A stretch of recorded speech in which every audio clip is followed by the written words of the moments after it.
Les amis, c'est comment? C'est votre boy Mr. JGF, vous connaissez déjà. Bon, je vois il y a toujours beaucoup de gens qui me demandent comment choisir le nom de mon business quand je veux lancer mon business, comment choisir le nom de mon business et tout. Et moi je dis toujours, il y a plusieurs façons de choisir le nom de son business, mais je vais vous donner quelques astuces vite fait pour choisir le nom de son business. Et d'ailleurs, n'oubliez pas, comme je dis toujours, vous pouvez nous contacter au numéro que je vais laisser là pour envoyer vos emails parce que je vous ai dit que bientôt gfoacademy.com sera prêt. C'est un site web là où on va faire les petits cours pour aider les gens qui veulent lancer le business aux États-Unis et même peut-être partout dans le monde, mais pour le moment ça sera surtout disponible aux États-Unis. Donc n'hésitez pas à envoyer votre email à ce numéro-ci là. Et avant de commencer à dire comment est-ce que vous pouvez trouver le nom de votre business, j'aimerais d'abord vous dire que moi j'encourage tous les gens à créer leur business. Peu importe la situation que vous avez maintenant, peut-être que vous avez un bon job pour gagner beaucoup d'argent. Mais on ne sait jamais, vous savez, avec l'intelligence artificielle et tout ce qui se passe dans le monde maintenant, tout peut basculer à tout moment. Moi, je pense que si vraiment vous commencez votre business aujourd'hui, peu importe ce que vous faites, même si vous allez à l'école et que vous allez petit à petit, c'est vrai qu'à un moment, il faudra vraiment tout donner. Mais pour un début, vous pouvez juste faire le minimum. Quand même, déjà un peu voir comment le business fonctionne. Comme on dit souvent, get your feet wet et tout. Parce que à la fin de la journée, quand tu travailles pour toi, tu fais ton propre business. Et c'est-à-dire que tu as plus de liberté, plus de tout ce qui va avec. Mais ça, je ne veux pas trop parler de ça parce que les gens racontent trop ça sur Internet. Mais ce n'est pas de ça qu'il s'agit. Donc, j'encourage vraiment les gens à lancer le business. Et vous savez que c'est ça que je parle tout le temps. Moi, je pense que c'est vraiment important. Donc, n'hésitez pas. Je ne sais pas si vous avez peur. Je ne sais pas si vous dites que ça peut pas vous aider. Je ne sais pas si vous dites que vous n'êtes pas intéressé. Mais je pense que tout le monde a quelque chose à offrir. Je pense que si vous vous asseyez là maintenant et que vous réfléchissez, vous allez trouver quelque chose que vous pouvez offrir. Et moi, je dis souvent, beaucoup de gens pensent que non, parce que toi, tu connais ça, l'autre personne connaît aussi. Ce n'est pas vrai. Moi, c'est aussi quelque chose que je me disais souvent. Je me disais que non, si moi je connais ça, ça veut dire que les autres connaissent aussi. Si moi je pense comme ça, ça veut dire que les autres pensent aussi comme ça. Croyez-moi, vous connaissez des trucs que les autres ne connaissent pas. Il y a des gens aujourd'hui qui ne savent même pas attacher les lacets. Vous pouvez peut-être faire des vidéos, montrer aux gens comment attacher les lacets. Vous commencez à vendre des lacets qui sont faciles à attacher, je ne sais pas moi. Mais sachez que c'est pas parce que vous connaissez quelque chose que les autres connaissent aussi. Donc vous là, vous avez quelque chose que vous pouvez donner à quelqu'un d'autre. Et c'est comme ça que le business commence. Parce que pour moi, le business d'aujourd'hui, c'est plus un business où on vend seulement et on quitte. Non, on est là pour s'entraider en fait. Le business d'aujourd'hui, c'est vraiment donnant-donnant. C'est-à-dire que même avant d'attirer vos premiers clients, vous devez d'abord donner de la valeur. Pour moi, c'est ce genre de business qui peut durer.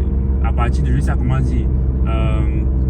Et tant c'est ce genre de business en fait qui donne le business là où vous donnez de la valeur à vos potentiels clients en fait. Des informations, des astuces, des trucs du genre. Pour moi, c'est ce genre de business qui pourra faire long feu. Pas les business là où on vend seulement, on quitte tout ça. On ne veut pas savoir si les gens sont satisfaits. On ne veut pas savoir si ses clients ont d'autres problèmes. On ne veut pas savoir. Non. Vraiment, il s'agit ici de prendre soin de ses clients. Dans le bon sens, c'est-à-dire que le plus que possible. Maintenant, s'il faut revenir à comment choisir son nom de business, je vais vous donner un outil par exemple comme GoDaddy.com. GoDaddy.com, c'est là où vous partez pour trouver les noms de domaine. Je dis bien GoDaddy.com. On va mettre le lien dans la description. Mais c'est un site parmi tant d'autres. Là, on achète les noms de domaine. Donc, quand vous voulez choisir votre nom de business, allez sur GoDaddy.com par exemple. Et vous vérifiez d'abord si votre nom, le nom que vous avez en tête, .com, est disponible ou pas. Vous vérifiez ça. Ensuite, ce que moi je fais souvent, c'est que je vais aussi sur Instagram, je vais sur Facebook, je vais sur Pinterest, je vais sur TikTok, sur presque tous les réseaux. Je vérifie, je veux voir si le nom là est disponible, si quelqu'un a déjà utilisé ça pour créer son compte. Si je vois que les gens ont utilisé ça et que vraiment c'est trop flagrant, j'essaie de rajouter quelque chose de plus à ça en fait, pour que ce soit différent. Parce que j'aime être unique, même dans le nom de mes business, que ce soit gfoagence, gfodelexy, gfoacademy. C'est sûr que si vous tapez ça sur le net, ce sera la seule personne. Ça sera juste moi. Même Mr. JGF, il n'y a rien à faire. C'est juste moi. Donc, pour vous dire à quel point je suis fort pour choisir mes noms. Maintenant, est-ce qu'il faut forcément que ça soit unique pour qu'on dise que non, vraiment tu as un bon nom? Pas forcément. Parce qu'après, le tout, ce n'est pas le fait d'être unique. Et aussi, il faut aussi que si votre nom est SEO, je pense que c'est la station aussi que je cherche. Bon voilà les amis, comme je disais, on a dû arrêter la vidéo parce que voilà. Bon, c'est pas de ça qu'il est question. Donc, il ne s'agit pas juste de l'unicité du nom que vous allez choisir. Il faut aussi que le nom soit SEO friendly. Ce serait bien si le nom est SEO friendly en fait. C'est pas obligé, mais. Donc, l'une des techniques qu'on utilise souvent pour que le nom soit SEO friendly, c'est qu'on utilise l'intelligence artificielle pour que ce soit un peu plus rapide. Plus précisément, ChatGPT. Donc, ce que vous faites, c'est que vous demandez à ChatGPT donc vous donnez les informations à ChatGPT du business que vous voulez commencer. Et en fonction de ça, vous demandez à ChatGPT de vous trouver une niche. Ensuite, vous demandez à ChatGPT de vous trouver un persona. C'est-à-dire que votre potentiel client, à quoi il ressemble, quelles sont ses habitudes, les différentes tranches d'âge et tout ce qui va avec. Donc, par exemple, si vous nous écrivez au numéro que je vais laisser ici là et qu'on prend vos emails, on vous met sur la liste d'attente pour les cours qui arrivent, nous, on va vous donner les instructions à suivre pour que ChatGPT vous donne la bonne niche et vous donne le bon persona. Mais bon, c'est pas obligé. Vous aussi, vous pouvez vous débrouiller à faire en sorte qu'il vous donne ce qu'il peut vous donner. Et en fonction de la niche qu'il vous donne et du persona qu'il vous donne, vous pouvez aussi modifier si vous voyez que ça vous arrange pas trop.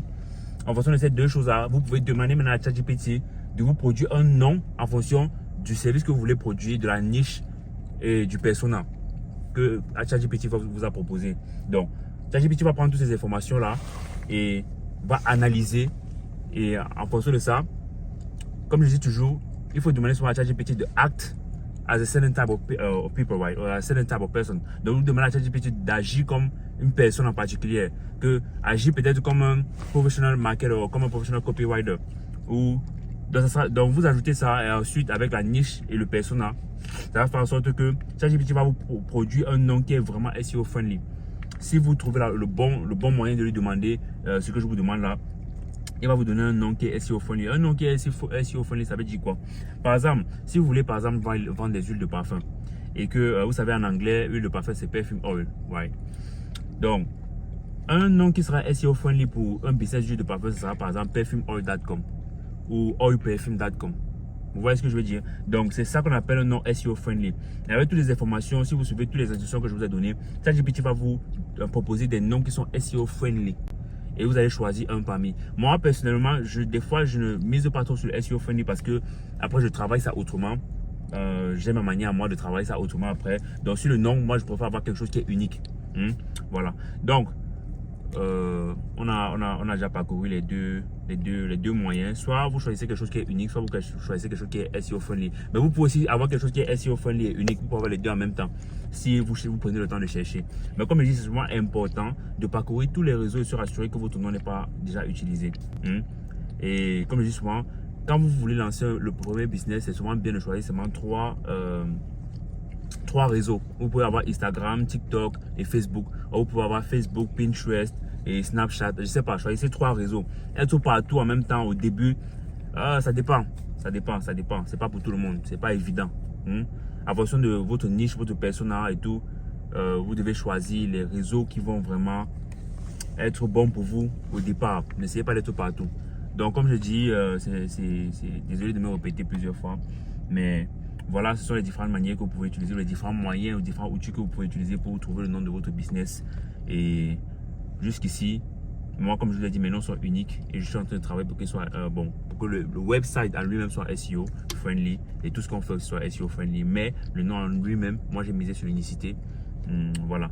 Donc, n'hésitez pas à nous contacter sur le numéro que je vais vous laisser là. Vous nous envoyez vos emails parce que GFOAcademy.com sera bientôt prêt et on va aller un peu plus en profondeur avec tout ce que j'ai dit sur la chaîne YouTube ici là, parce qu'il y a des choses que je peux pas dire sur YouTube, il y a des informations que je peux pas donner aussi, j'ai aussi des informations que je peux pas donner gratuitement.